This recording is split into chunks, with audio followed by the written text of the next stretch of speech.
अस्सलाम वालेकुम friends and welcome to our YouTube channel Khan learning. So दोस्तों, आज हम गूगल ट्रिक्स के बारे में बात करेंगे कि आप कैसे गूगल की ट्रिक्स जो है वो एंजॉय कर सकते हैं। अगर आप इंटरनेट की यूज़र है तो आप कैसे जो है वो गूगल की ट्रिक जो है वो इस्तेमाल कर सकते हैं। तो सबसे पहले आप आएंगे गूगल पर और गूगल पर सर्च करेंगे गूगल ग्रेविटी। जैसे ही आप गूगल ग्रेविटी जो है वो एंटर करते हैं तो आपके सामने जो है वो गूगल ग्रेविटी ऑन हो जाएगा।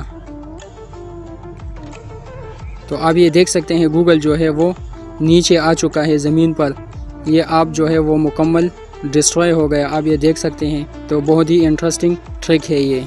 गूगल जो है वो टूटता तो नहीं, बहुत मजबूत बनाया है उन्होंने, लेकिन फिर भी आप इसे एंजॉय कर सकते हैं। दोस्तों, अगर वीडियो अच्छी लगी तो लाइक ज़रूर देना। अब नेक्स्ट ट्रिक जो है, आप यहाँ पर सर्च करेंगे गूगल अंडर वाटर।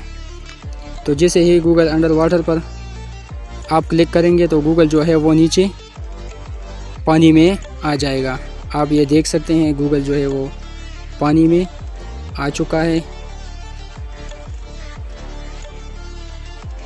तो ये आप देख सकते हैं कि गूगल जो है वो पानी के नीचे है।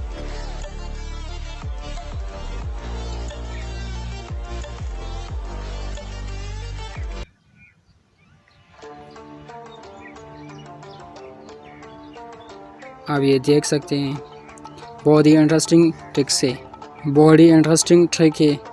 अगर ट्रिक अच्छी लगी तो वीडियो को ज़रूर एक लाइक देना। अब नेक्स्ट ट्रिक जो है वो है, तो आप यहाँ पर सर्च करें डू अ बैरल रोल। ये देखिए मुकम्मल पेज जो है वो उल्टा हो रहा है। तो इस वीडियो में इतना ही। अब मैं मिलूँगा आपसे एक नई और इंटरेस्टिंग वीडियो के साथ। तब तक के लिए अल्लाह हाफिज़।